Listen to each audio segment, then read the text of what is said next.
Nós tivemos um período do militarismo aqui, que combateu a Revolução Armada no Brasil. Nós tínhamos aqui assassinos da esquerda que roubavam bancos, que sequestravam pessoas. E eles diziam que isso era pela democracia. Matar, sequestrar, roubar bancos, e tudo isso pela democracia. E se alguém do grupo deles, inclusive, desistisse ao verificar que não era bem aquilo, eles assassinavam. Chamava de justiçamento. Isso aqui no Brasil. E os militares, eles ficaram voltados muito mais para essa questão de combater essa guerra armada, né? Esses revolucionários armados. E esqueceram da guerra cultural. E aí a esquerda, né, influenciada pela escola de Frankfurt, pelas ideias do marxismo cultural, do Antônio Gramsci, tomou a nossa cultura e hoje nós estamos nessa situação caótica. Vamos olhar para a nossa volta, vamos olhar para os nossos bairros, vamos olhar para a Liberdade, vamos olhar para o... Eu nasci e cresci no Beirute, Tancredo Neves. Nasci lá. Eu posso falar o que há de bonito no meu bairro? Tá legal? Às vezes falar isso pode parecer ofensivo, mas não está bonito. A minha periferia de Salvador não está bonita. Eu não vou bater no meu peito e dizer que eu tenho orgulho da favela, como eles tentam fazer aí. Mas por que eles fazem isso, pastor? Por que criar esse orgulho da favela? O que está por trás disso? Dessas frases de efeito, enganar as pessoas. Porque você vai estar na sua favela, na sua periferia, você vai estar com o esgoto a céu aberto, a violência imperando, as facções tomando conta do seu bairro, a miséria, a senzala ideológica que aprisiona aqui. Mas você não pode falar mal, porque eu tenho orgulho da favela. Quem foi que ensinou isso? Foi a grande mídia, a esquerda. Eu lembro de uma notícia que saiu, foi um show que acho que a Anitta fez em algum lugar aí. E no final do show ela disse: a favela venceu. Que favela que venceu? Venceu o quê? Olha aí. Venceu. E as pessoas batem no peito. O quê? E é isso que eles querem de nós. Dominar as nossas mentes, impedir as nossas liberdades. E olha o que aconteceu em 2020. Ali foi só uma experiência, senhoras e senhores que estão aqui. Nós estamos vivendo um grande perigo, não é brincadeira. Não é invenção. Não é teoria da conspiração, porque nós temos exemplo do que acontece em outros países e vivemos uma pequena amostra em 2020, quando os senhores foram impedidos de sair de casa com toque de recolher. Ora, o que é isso? Ou nós nos acostumamos com isso? Isso é normal? Das 8 da noite ou das 6 da noite, como chegou a acontecer aqui, até 5 da manhã os senhores estão proibidos de sair de casa. O que é isso? Somos bichos? Somos animais? É isso mesmo? É dessa forma, pastor? Eu acho que não. Ah, porque vocês são obrigados também a fechar o seu comércio. É assim? Ele determina? O que é isso? Em nome de quê? De quem? Qual é a justificativa? Não, é pela saúde. Saúde de quem? Olha a estratégia aí, presta atenção. Coletivismo. É muito fácil eu fazer isso aqui. Muito fácil. Vou me levantar. Olha, a partir de hoje os senhores não podem mais se comunicar entre si. Quem manda, quem está falando, Leandro, aqui, porque vocês, no aluno aqui, que vocês depositaram o voto aqui, vocês me elegeram para ser o representante aqui. Mas quem contou os votos fui eu. Vocês não viram. Eu cheguei, peguei a urna, fui lá dentro, contei e disse: eu fui o vencedor. É verdade. E a partir de agora, os senhores não podem mais se comunicar. Vocês me elegeram. E a partir de agora, vocês também não podem mais sair daqui. Por quê? Porque é perigoso para vocês. Eu estou cuidando da saúde de vocês. Aí vem aqui a nossa amiga, qual é o seu nome? Monique. Tenta levantar a mão para falar: não, mas isso está errado. Olha, Monique está querendo matar vocês aí, ó. É verdade. Entendeu a jogada? Está entendendo o que está acontecendo? Genocida. Vai chamar de genocida. É verdade. Vocês entendem o que está acontecendo? E as pessoas caem nisso. Gente, eles não estão preocupados com a saúde de vocês. Nesse exemplo da pandemia, eu sigo médicos, sigo grupos de médicos e pesquisadores, que eles estão indignados com o que está acontecendo no mundo e aqui no Brasil. Mas o que acontece, pastor? Você não pode falar. Ó, tem que ficar calado. Porque senão você é o quê? Ó, eles criam negacionista. Eles criam logo uma palavra, uma frase de efeito, para quê? Para tentar te calar, né? Para tentar desqualificar a sua opinião, a sua liberdade, para tentar te calar. Ora, quem são eles para nos proibir de sair de casa, de colocar um pé na rua? Mas muito pior do que isso, pastor Ananias. O que foi que aconteceu? Não sei se vocês viram, neste ano, inclusive, no ano passado, mas neste ano foi uma coisa explícita, onde uma major, perguntada pelo repórter, o repórter perguntou a ela o seguinte: olha, e se tiver aglomeração dentro de um condomínio ou dentro de uma casa, o que a polícia pode fazer? É só o vizinho avisar que a gente vai lá e vai conduzir todo mundo para a delegacia. Ó, dentro da sua casa. Quer mais? Qual foi a frase que eu falei no início? O preço da liberdade é a eterna vigilância. Liberdade sobre a sua família, sobre a sua casa, liberdade de culto. O que eles fizeram com as igrejas? Fecharam. Ah, mas é pela saúde. Ó, acredite, eles são bonzinhos, estão preocupados realmente com a sua saúde, né? Afinal, a nossa saúde aqui na Bahia sempre foi perfeita, maravilhosa, né? Ninguém tem problema aqui naquela bendita fila da regulação, não é verdade? Isso é um atendimento primoroso, mas sempre, então nós temos que acreditar que eles estão preocupados com a nossa saúde, não é verdade? Ou é brincadeira isso?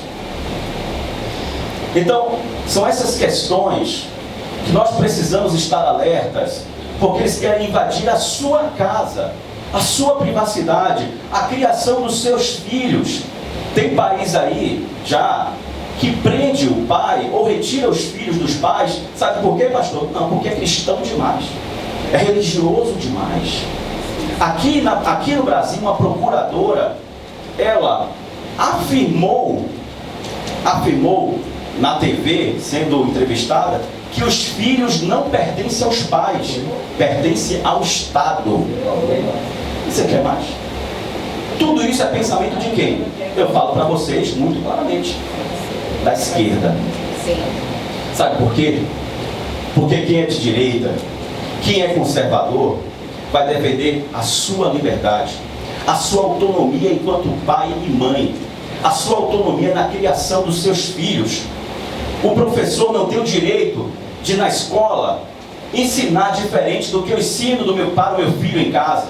Porque se eu ensino para o meu filho os preceitos, os princípios cristãos, até questões biológicas da ciência, olha, meu filho, se você tem esse pintinho aí, é porque você nasceu menino, e você é criado como um menino, e você vai ser um homem quando crescer, e você vai casar com uma mulher, você vai procriar, e você vai cumprir a missão de Cristo.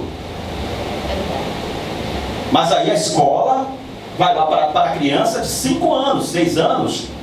Não, olha, a questão sexual, ou ser homem ou mulher, é uma construção social. Você pode escolher ser menino ou menina. É assim mesmo. Aqui na Bahia, no Colégio Central, acho que foi no Colégio Central, depois eu vou verificar. Se eu estivesse aqui com o material, eu vou mostrar para vocês. Eles levaram um travesti para a escola. Crianças pequenas. Não foi no Central, não. Central foi um travesti para crianças maiores. Esse outro foi Minas. Em Minas, crianças pequenas. Um travesti dançando. E aí depois ele interagia com as crianças. Não é, criancinhas? Porque não tem essa história de menino nasce menino, menino nasce menina, não, né? Aí o menino respondeu: é porque isso é preconceito. Aqui na Bahia, foi o caso de um travesti que foi dançar, fazer striptease na escola. Tem professor esquerdista que na sala de aula vai ensinar um adolescente a colocar um preservativo, ela se ajoelha e faz um movimento na banana, no menino. O que é isso? Isso, pessoal, isso não é aleatório, isso não é caso isolado, isso é frequente, inclusive na maioria das nossas escolas aqui. É gravíssimo o que está acontecendo. Mas Leandro, como é que eu não sabia disso? O diabo, o Satanás, ele é rasteiro. Ele age nas sombras.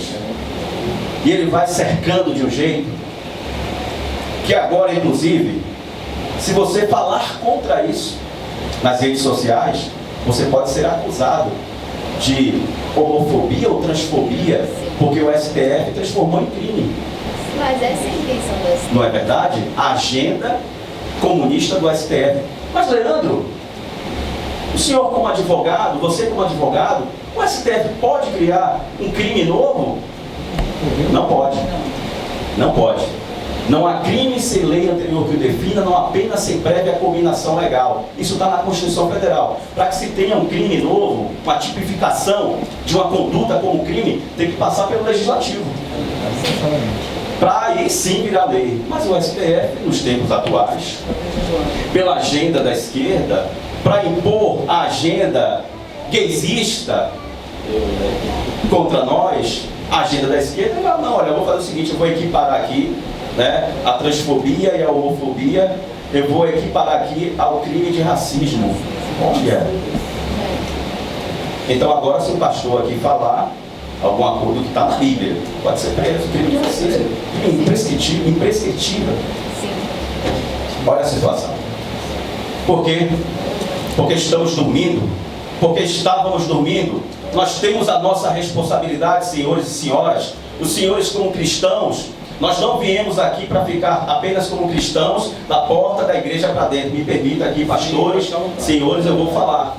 Não viemos aqui para ficar, para sermos cristãos da porta da igreja para dentro. E não foi isso que nosso Senhor Jesus Cristo nos ensinou. E aí eu vou fazer aqui uma referência, inclusive, por que o nosso Cristo foi crucificado? Por quê? Alguém aqui arrisca dizer? O que levou o nosso Cristo para a cruz? Da visão, aí eu vou melhorar a pergunta agora. Na visão de quem o levou para a cruz, qual foi o motivo? Ele falar a verdade, ele ser justo. Vamos dizer aqui a vocês. Motivo político. Sim, Ele bateu de frente com o líder. Bateu de Não frente. tinha liberdade. Exatamente. Jesus era visto como o que na época? Um grande líder, arrastava multidões, o rei, né? E aí ele incomodou quem? Os fariseus, os doutores da época. Os doutores da época tinham ligação com quem? Com Roma. Ou seja, tudo jogo de poder e interesse político. Então, por conta de interesses políticos, domínio, projeto de poder, o nosso Senhor Jesus Cristo, do ponto de vista deles.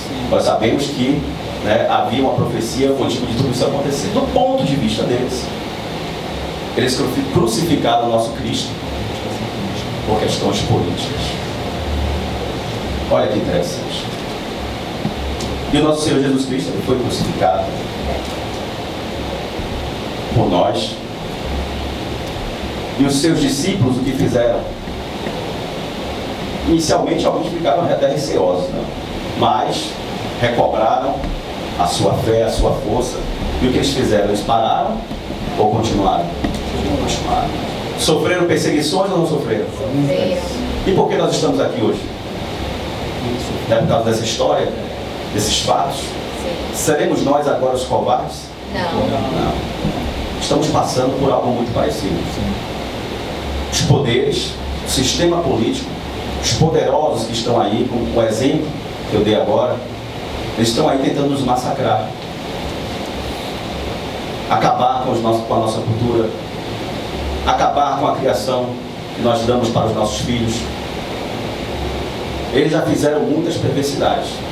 Hoje, na Bahia, por exemplo, nós temos mais de 40% da nossa população vivendo abaixo da linha da pobreza. Miséria. Miséria. Mais de 40%.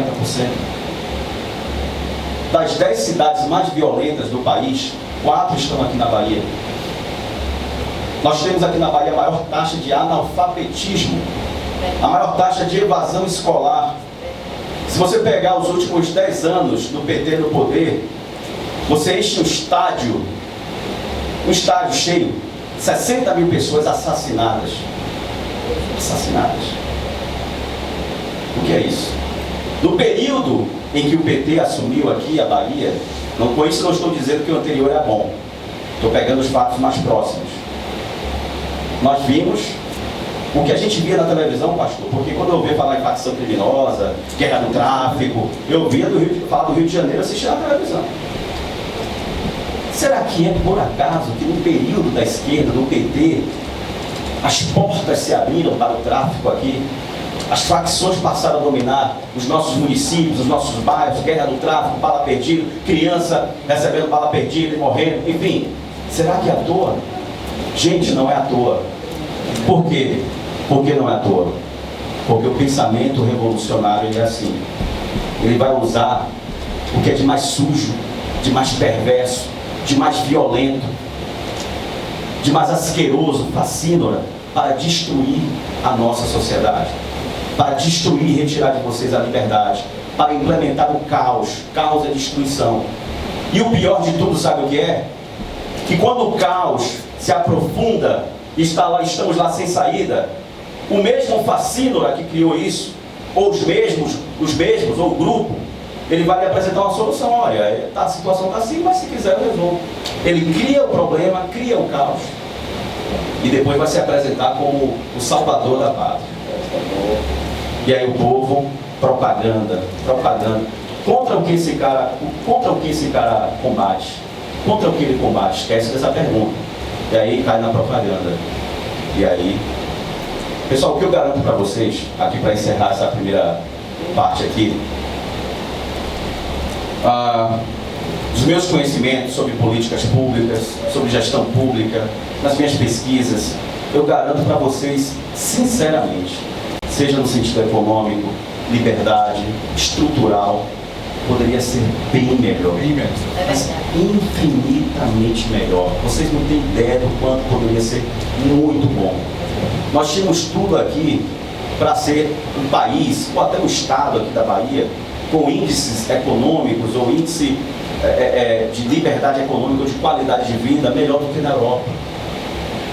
Porque nós temos todos os potenciais para isso.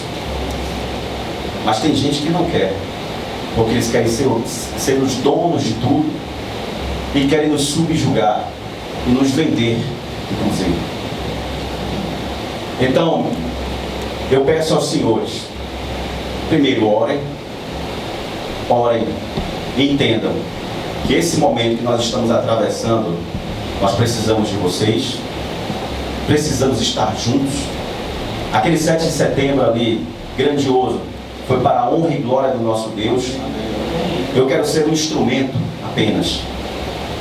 Eu corro riscos. Eu fui processado por crime de opinião, porque eu não posso mais ter opinião. Se eu chamar as pessoas para manifestar, ou se eu falar a minha opinião, eu corro risco de ser preso, como várias pessoas foram presas aí por crime de opinião. Eu também recebi a minha intimação em casa. Eu já fui perseguido de outras formas. Já fui seguido. Aonde a gente faz alguma movimentação, tem lá um carro preto. Porque eles não querem perder o que eles conquistaram. Eu sozinho não sou capaz de fazer nada. Mas nós todos juntos, sob a direção de Deus, nós podemos. Verdade. Nós podemos. Verdade. Porque a força está conosco. Verdade. Porque Deus está conosco. Amém. E algo que eu sinto profundamente, e eu não posso deixar de falar aqui, é que Deus tem um projeto para o Brasil. Amém. Deus tem um projeto para o Brasil, para a Bahia. Amém.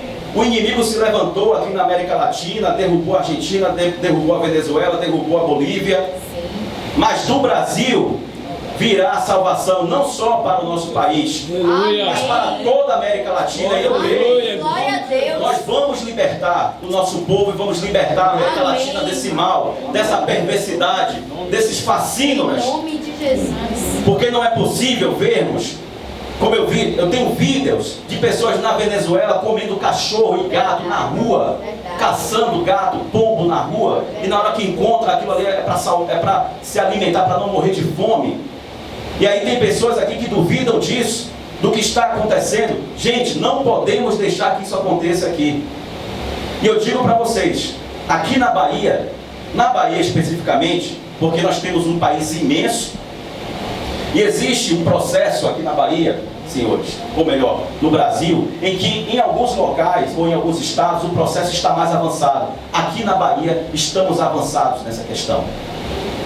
A nossa educação precarizada, uma coisa que não dá nem para nominar a nossa educação, as pessoas analfabetas, funcionais, essa é a verdade, tem que falar. Porque às vezes a espiral do silêncio, não vou falar não, porque alguém pode se ofender. Não posso. É verdade. É o analfabetismo funcional, um incentivo às pessoas a não continuarem a estudar de verdade, a pesquisar de verdade, a entender, a saber contextualizar a coisa, ou entender o texto, fazer uma interpretação. Gente, olha, como é que nós entendemos as coisas à nossa volta? Ou o que nós lemos? É através do raciocínio. Olha que coisa simples eu vou falar aqui para vocês. O que nós entendemos à nossa volta, ou o que nós lemos, nós entendemos através de raciocínio, de lógica. Isso funciona na nossa cabeça por meio da linguagem. Linguagem, o nosso português. Quando a gente pensa na nossa cabeça, a gente pensa em que idioma? No português. Né? Agora imaginem vocês. O sujeito, ele cresce, ele tem uma educação precarizada, ele não aprende o português, a gramática, como deveria aprender, ele não aprende interpretação de texto. Como é que ele vai poder ter a capacidade de olhar à sua volta questões complexas, questões sobre política, sobre o futuro do país, questões econômicas, ameaças, desinformações, se ele não sabe nem o português para raciocinar aqui na cabeça, usar a lógica? Então entendem a perversidade do que eles fazem conosco? Isso é mal, isso é satânico, isso é demoníaco. E nós não podemos permitir que isso aconteça mais. É verdade. Agora uma coisa boa, que eu afirmo a vocês, só depende de nós. É verdade. Deus está bom, só depende de nós. Desse avivamento que está se falando aqui. E nós podemos transformar isso. Amém. Ainda que possamos deixar um futuro melhor para os nossos filhos. O meu filho saiu daqui agora há pouco, 18 anos de idade. Eu tenho agora uma filhinha de 4 meses. Com a mesma esposa, apesar do tempo de distância. As pessoas me perguntam, é a mesma esposa? Sim, é a mesma esposa. Amém. Depois de 18 anos, a mesma esposa. E eu não posso, nós não podemos, senhores, senhoras, pais, mães, nós não podemos deixar de agir, porque os maiores prejudicados, massacrados, serão